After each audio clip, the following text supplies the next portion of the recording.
Welcome forward here with The Eternal Poles by Claude Bragdon. This is Chapter 9, The Miraculous Power of Love. Love works by miracle, but by miracle is meant nothing other than the operation of natural law in some unfamiliar and therefore seemingly supernatural way. A miracle is a manifestation of power of which mankind knows not yet the secret.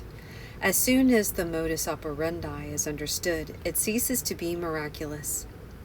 We go about the streets of this Baghdad on the subway, oblivious of marvels as amazing as any narration in the Arabian Nights, our sense of wonder atrophied by too much knowledge of how these things are done.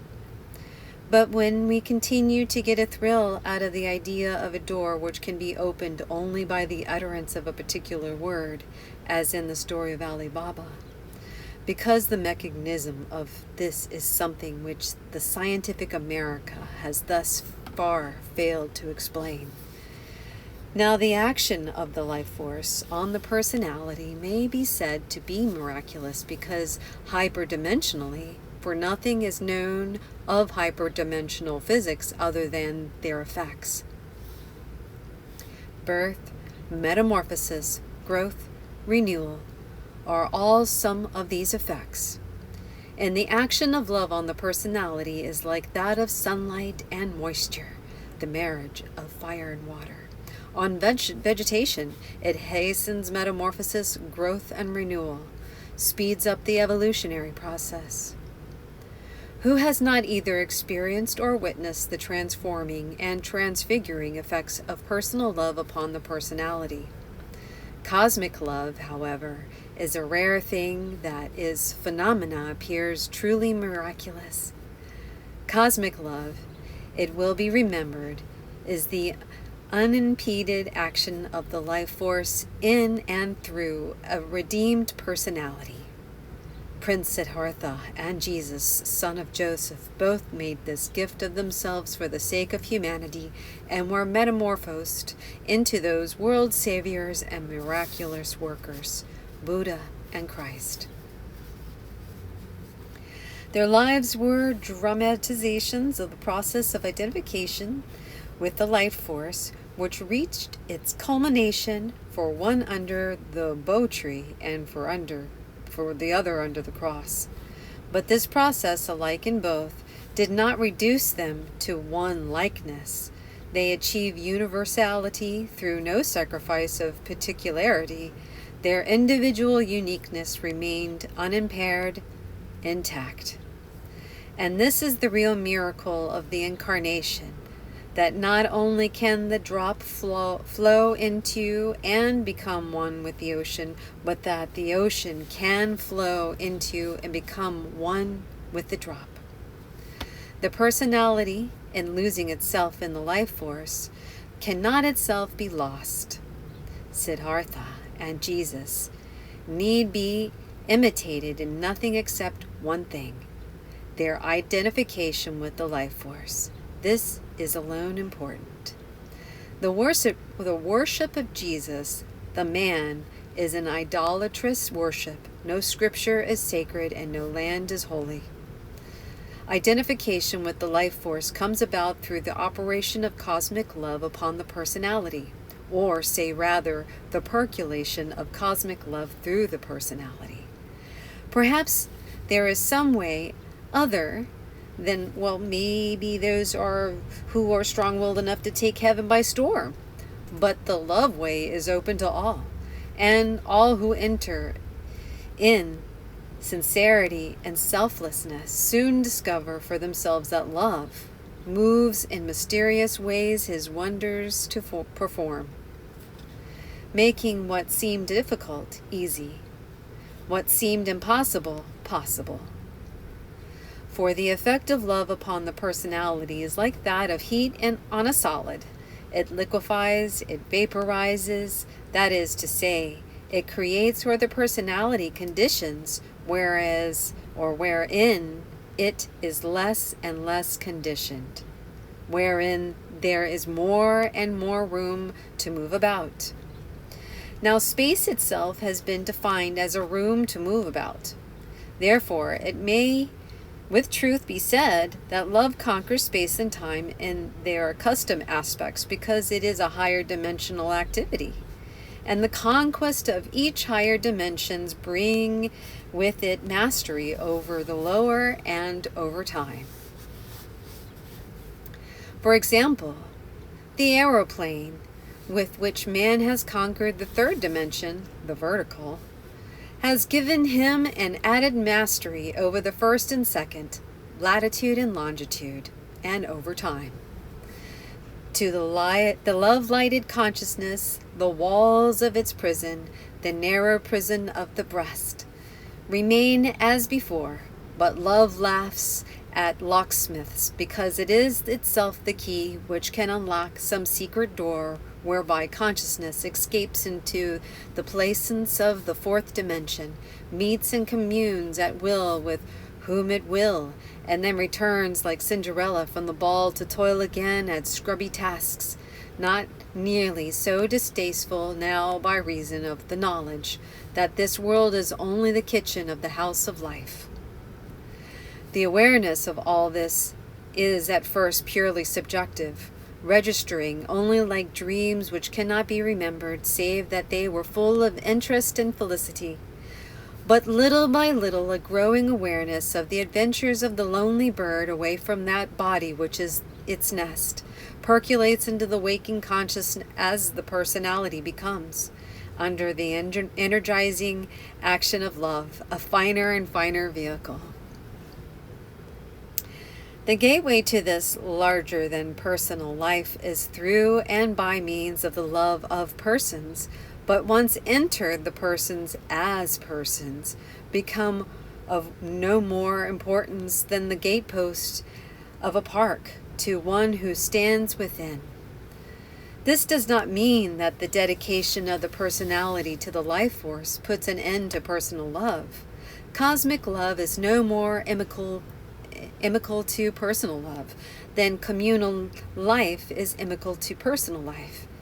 It only means that the individual bee, instead of finding itself and consuming its own honey, finds the hive, adds its honey to the general store, and becomes a participant in the highly organized activities of the swarm. For one of the earliest discoveries awaiting those who have passed what may be called the love initiation is that they belong to a group. They are members of a band bound together not by the ordinary ties of self-interest, blood, or class relationships, but by a singularity in the quality of their loves, by the degree of fineness of their moral paste as tested out by their human relationships. Amity, not in the narrower sense of the word, but in the broader, their capacity to love cosmically.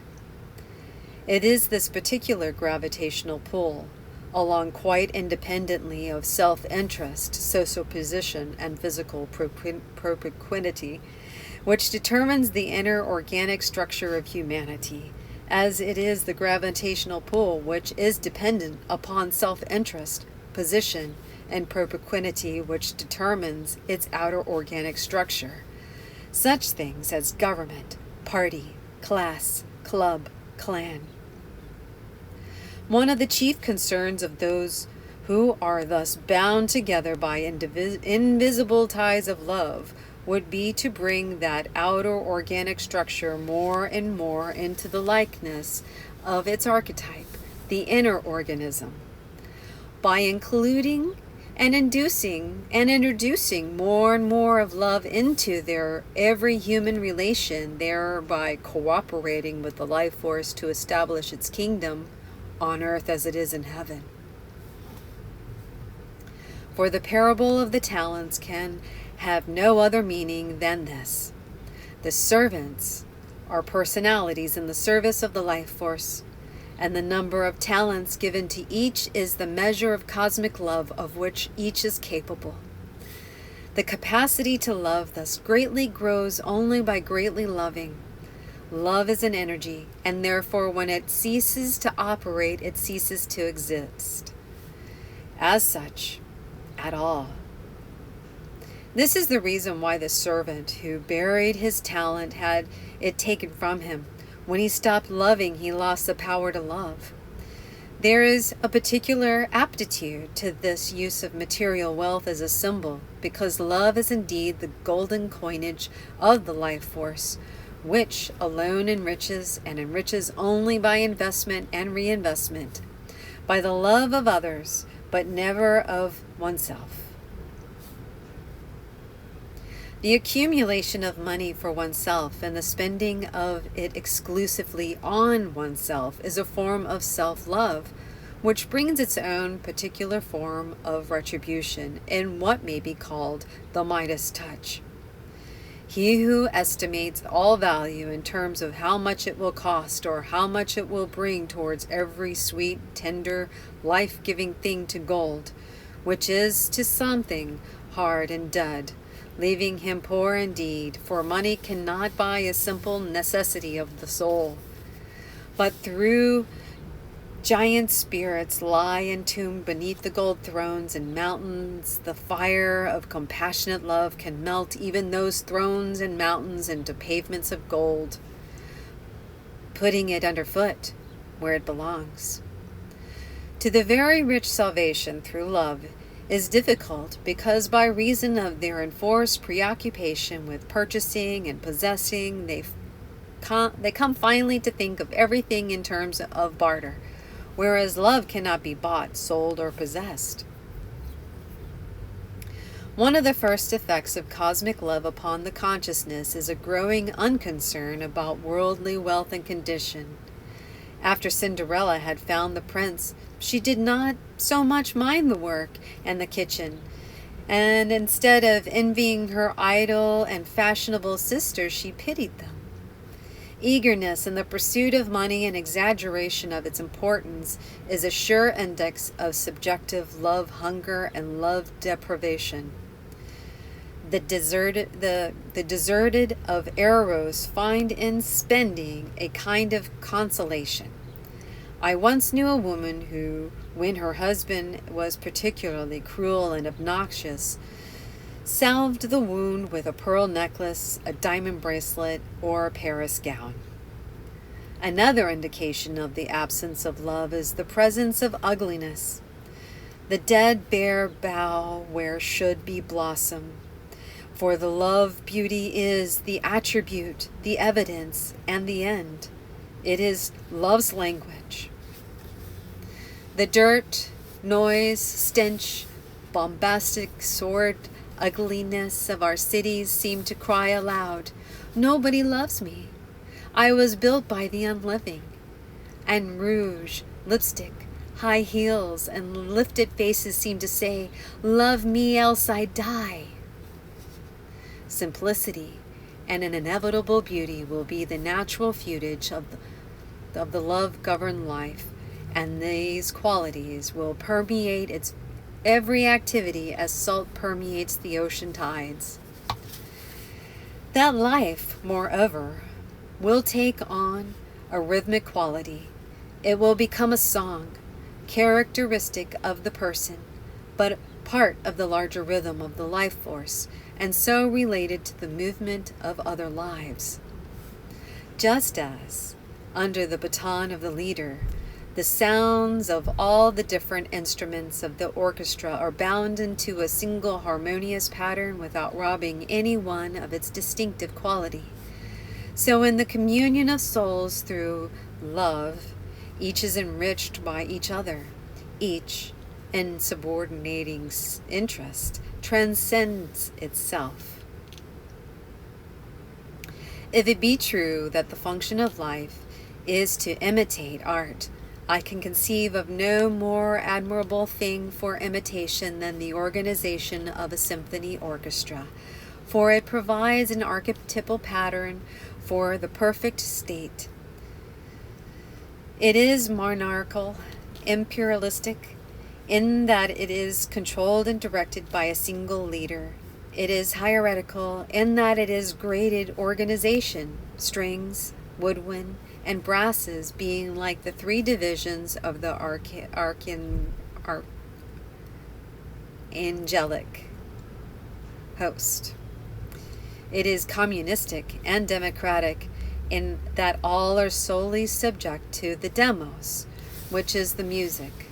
Participate in it equally, the one-note man, the timpani player or the kettle drum being for his allotted moment no whit less important than the indispensable than he who plays the first violin.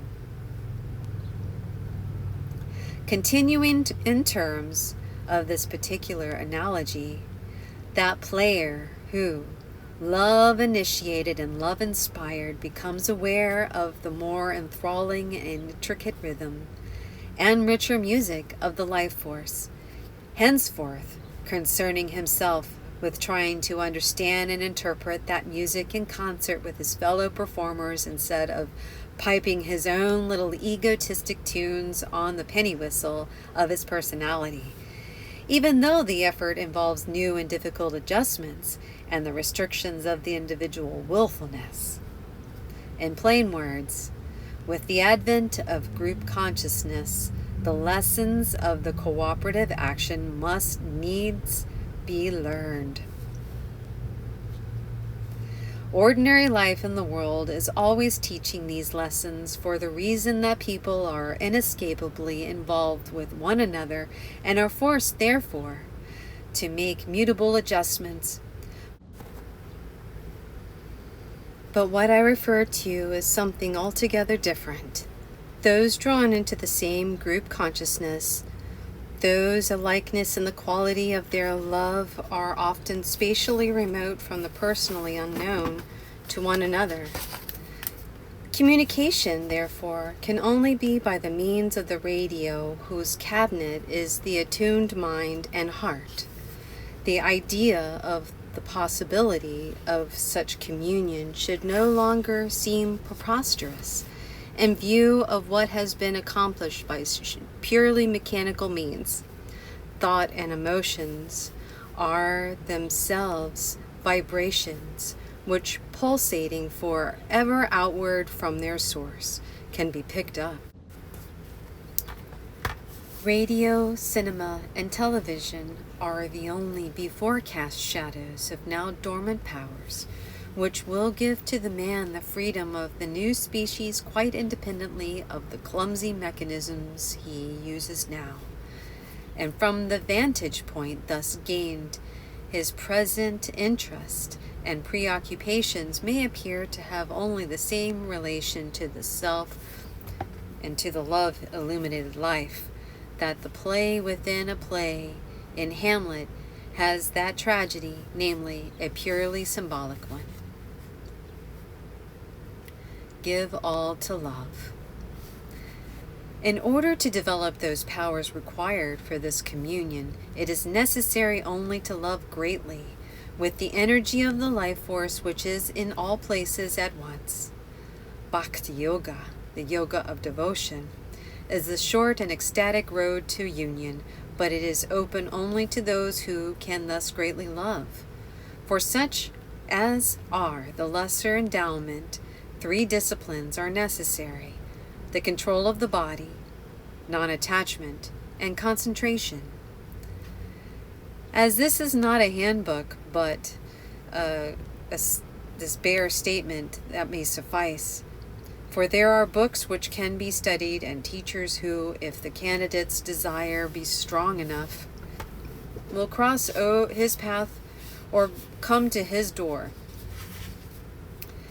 It is better, however, to seek always and only that self which is the Lord of self, in the heart where it eternally abides. Never was truer word spoken than seek and ye shall find, because that which is sought is itself the seeker. The hound of heaven is the love of God. It is the personality which is ever bent on evasion, which keeps on building its sand fortress in the vain hope of pressing back the forever rising cosmic tide. All things save love give promise of success, but fail and betray us. Our strength, our cunning, our cleverness, while that love which pledges nothing but itself, as did Cordelia's, sustains and comforts in the end of ends. Love never fails. So certain am I that if proof be cited to the contrary, I can only answer, then it was not love. For the face of love is all too often the face of a stranger, and the lament of years ringing from the blind-hearted is, if I had only known. Love is an endowment of which each is unfructuary, and the yields both to the beneficiary and the beneficiary of rich returns. But it makes it do so requires nothing less than complete dedication. Instead, we plot and scheme to make more and more money, to climb on top of the social industrial coach. We practice for hours on end to drive a golf ball into a hole or a pool ball into a pocket, to win at cards, to play the horses or the clarinet. How much time, thought, or attention do we give, in school or out, at home or abroad, summer or winter, to love, to the education of the heart? Of how many can it be said that they have given all to love, or that they have left all for love, or even that they have loved much? How, until it has been tried, can love be said to have failed?